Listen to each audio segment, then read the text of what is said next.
नमस्कार मित्रांनो, TCS pattern नुसार राज्यघटनेवर आधारित प्रश्न आपण या ठिकाणी पाहणार आहोत. असेच प्रश्न 100% तलाठी भरतीमध्ये टीसीएस पॅटर्न नुसार विचारले जाणार आहेत. पहिला प्रश्न, भारतीय राज्यघटनेनुसार टिंब लोकसंख्येपेक्षा जास्त नसलेल्या राज्यात मध्यवर्ती स्तरावरती पंचायती स्थापन केल्या जाऊ शकत नाहीत. हा प्रश्न एसएससी सीएचएसएल 2019 ला आला होता. पर्याय 30 लाख, 40 लाख, 10 लाख, 20 लाख. योग्य उत्तर आहे 20 लाख. 20 लाखांपेक्षा जास्त नसलेल्या राज्यात मध्यवर्ती स्तरावरील पंचायती स्थापन केल्या जाऊ शकत नाहीत. पुढचा प्रश्न आहे, स्वतंत्र भारताचे पहिले आरोग्य मंत्री कोण होते? हा प्रश्न एसएससी सीएचएसएल 2019 ला विचारला होता. टीसीएस ने एक्झाम घेतली होती. ए. मौलाना अब्दुल कलाम आझाद, सरदार वल्लभभाई पटेल, विजयालक्ष्मी पंडित, राजकुमारी अमृत कौर. याचं योग्य उत्तर होईल राजकुमार अमृत कौर. याचं स्पष्टीकरण पाहूया. अमृत कौर 2 फेब्रुवारी 1889 ते 6 फेब्रुवारी 1964 या भारतीय कार्यकर्त्या आणि राजकारणी होत्या. 1947 मध्ये भारताच्या पहिल्या आरोग्य मंत्री म्हणून त्यांची नियुक्ती झाली. योग्य उत्तर आहे राजकुमारी अमृत कौर. प्रश्न क्रमांक 3, भारताच्या सर्वोच्च न्यायालयाचे उद्घाटन टिंब रोजी झाले. हा प्रश्न सीएससी सीपीओ ला 2019 ला विचारला होता. 28 जानेवारी 1950, बी.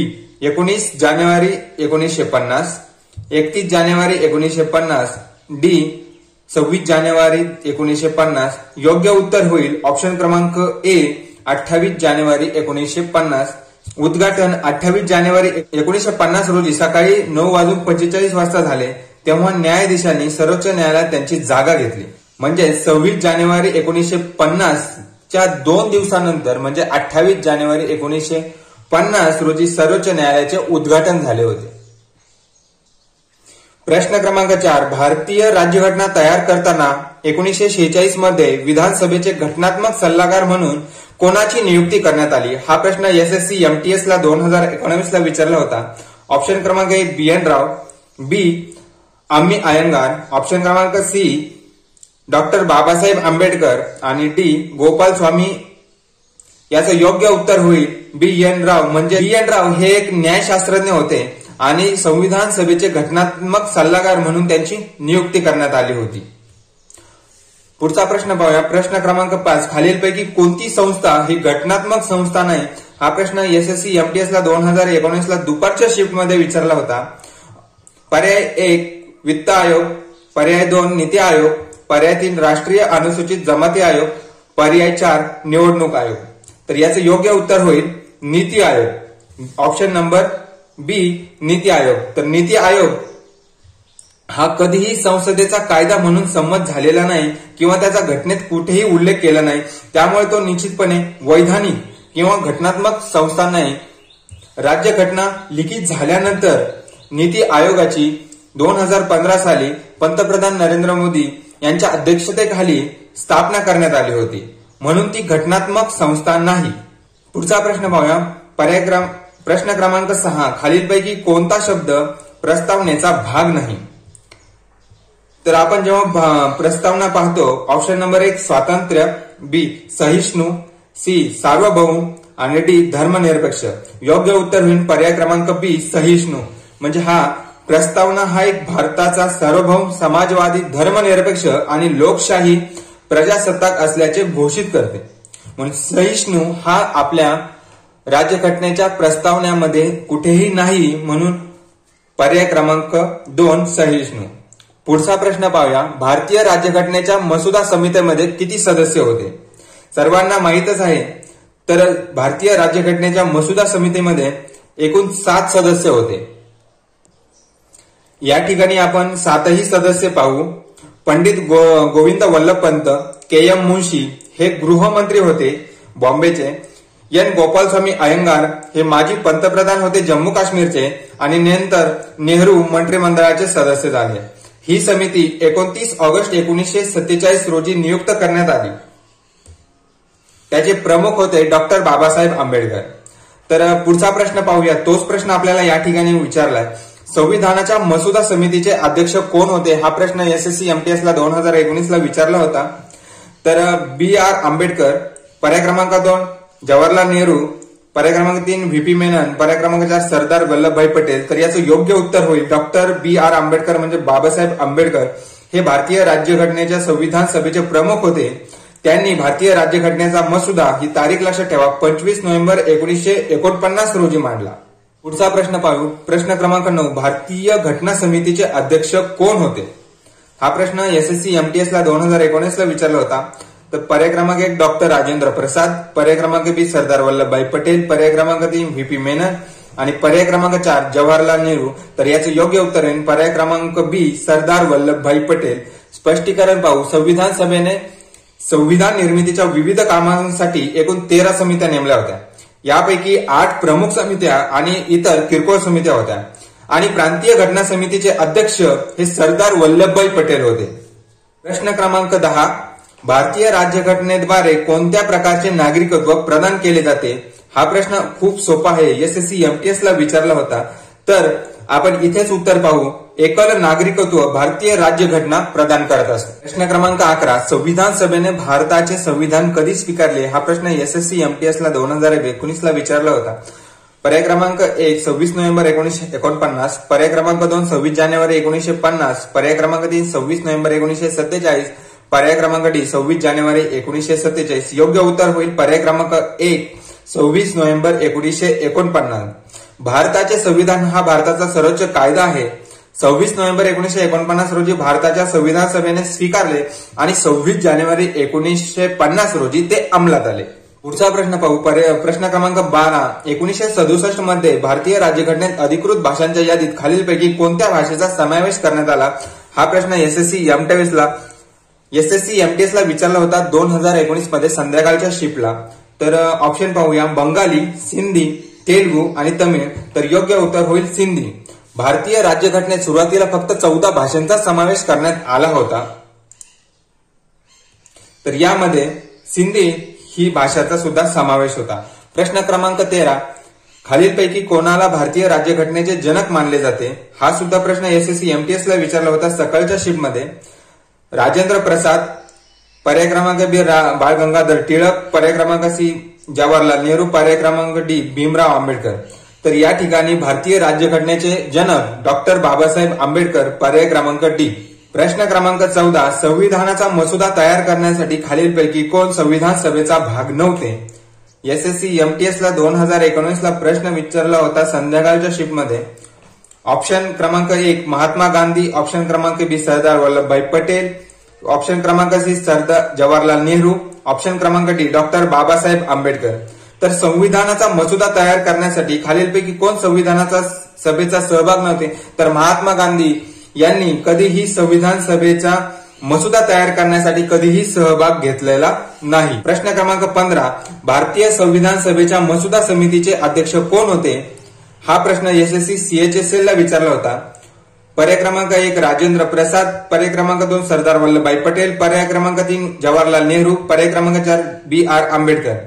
तर सर्वांना माहितच आहे संविधान सभेच्या मसुदा समितीचे अध्यक्ष पर्याय क्रमांक डी बी आर आंबेडकर हे संविधान सभेच्या मसुदा समितीचे अध्यक्ष होते. अत्यंत सोपा प्रश्न आणि वारंवार विचारला जाणारा प्रश्न आहे.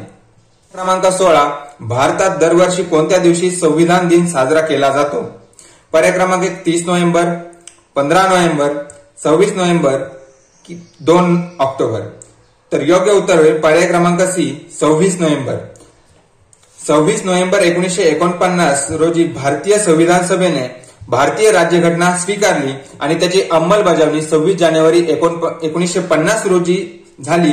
ही या ठिकाणी लक्षात ठेवायचे. भारतीय राज्यघटनेच्या मसुदा समितीचे अध्यक्ष कोण होते?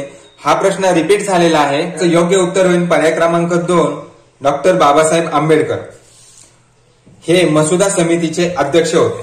प्रश्न क्रमांक 18 खालीलपैकी कोणी भारतीय राज्यघटनेच्या प्रस्तावनेचे वर्णन भारतीय राज्यघटनेची राजकीय कुंडली असे केलेले आहे? ऑप्शन क्रमांक 1 नाना पालखीवाला, बी कन्हैयालाल माणिकलाल मुंशी म्हणजे के एम मुंशी आणि ठाकूरदास भार्गव, डी भीमराव रामजी आंबेडकर म्हणजे डॉक्टर बाबासाहेब आंबेडकर. तर याचं योग्य उत्तर होईल बी कन्हैयालाल माणिकलाल मुंशी म्हणजे के.एम. मुन्शी यांनी भारतीय राज्यघटनेचे राजकीय कुंडली असे वर्णन केलेले आहे. प्रश्न क्रमांक 19, भारतात पहिली संविधान सभेची बैठक कधी झाली? हा प्रश्न एसएससी सीएचएसएल ला विचारला होता, नेहमी विचारला जातो. ऑप्शन क्रमांक 1 1947, ऑप्शन क्रमांक बी 1946, ऑप्शन क्रमांक सी 1949 आणि डी 1948. तर याचं योग्य उत्तर होईल पर्याय क्रमांक बी 1946. तर तारीख या ठिकाणी लक्षात ठेवा, भारतात 9 डिसेंबर 1946 रोजी भारतामध्ये पहिली संविधान सभेची पहिली बैठक पार पडलेली आहे. पुढचा प्रश्न पाहूया. प्रश्न क्रमांक 20, मोतीलाल नेहरू हे अध्यक्ष होते आणि इतर 8 काँग्रेस नेत्यांनी भारतीय राज्यघटनेचा मसुदा कोणत्या वर्षी तयार केला? हा प्रश्न एसएससी सीएचएसएल 2020 ला संध्याकाळच्या शिफ्ट मध्ये विचारला होता. ऑप्शन क्रमांक 1925, बी 1950, सी 1928 आणि डी 1930. प्रश्नाचं योग्य उत्तर होईल पर्याय क्रमांक सी 1928. तर मग या वर्षी मोतीलाल नेहरू यांनी भारतीय राज्यघटनेचा मसुदा या वर्षी 1928 ला तयार केला होता. क्रमांक 21, खालीलपैकी कोणते भारतीय संघ राज्य प्रणालीचे वैशिष्ट्य नाही?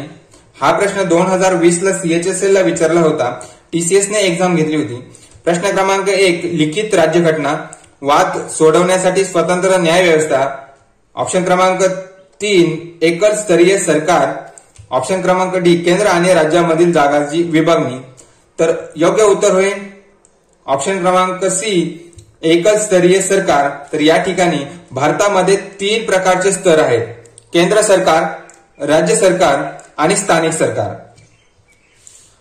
पुढचा प्रश्न पाहू. प्रश्न क्रमांक 22, स्वातंत्र्य, समता आणि बंधुता भारतीय राज्यघटनेमध्ये हे प्रस्तावनेमध्ये समाविष्ट आहेत.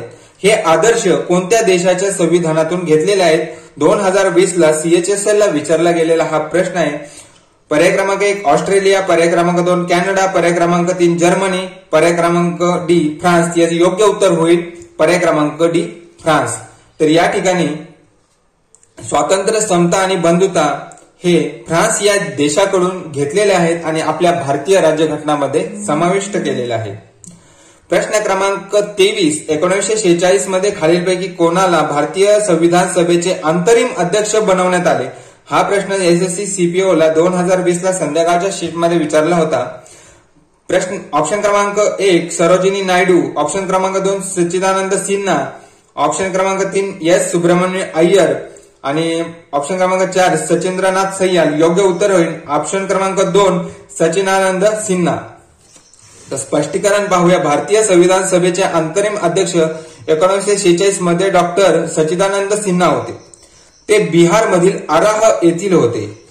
ते पेशाने वकील होते. त्यानंतर डॉक्टर राजेंद्र प्रसाद 2 दिवसानंतर म्हणजेच 11 डिसेंबर 1946 रोजी संविधान सभेचे स्थायी म्हणजे कायमचे सदस्य अध्यक्ष म्हणून निवडून आले. प्रश्न क्रमांक 24, भारतीय संविधानातील शेषाधिकार केंद्राकडे असणे ही कल्पना कोणत्या देशाच्या संविधानातून घेतलेली आहे?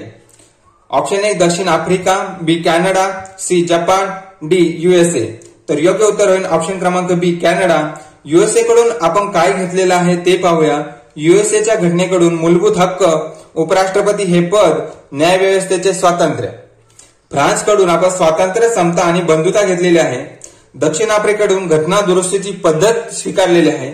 जर्मनीकडून आणीबाणी दरम्यान मूलभूत हक्क स्थगित करणे. प्रश्न क्रमांक 25, भारतीय राज्यघटनेची खालीलपैकी कोणती वैशिष्ट्ये सोव्हिएत रशियाकडून घेतलेली आहेत? हा प्रश्न 2019 ला 2 ऑगस्ट 2019 ला दुपारच्या शिफ्ट मध्ये विचारला होता.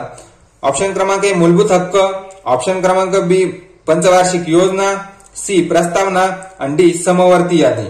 तर भारतीय राज्यघटनेची खालीलपैकी कोणती वैशिष्ट्ये रशियाकडून घेतली?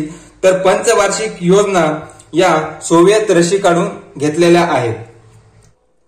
पुढील प्रश्नपत्रिका तलाठी भरती प्रश्नपत्रिका 2023 संभाव्य प्रश्नपत्रिका मराठीची प्रश्नपत्रिका पाहिली जाईल. या ठिकाणी टीसीएस पॅटर्न मध्ये तलाठीला सेम अशाच प्रकारचे 25 प्रश्न विचारले जातील आणि तुम्हाला जर राज्यघटनेची पीडीएफ हवी असेल तर डिस्क्रिप्शन बॉक्स मध्ये लिंक दिली जाईल, त्या ठिकाणी तुम्ही ही पीडीएफ डाउनलोड करू शकता.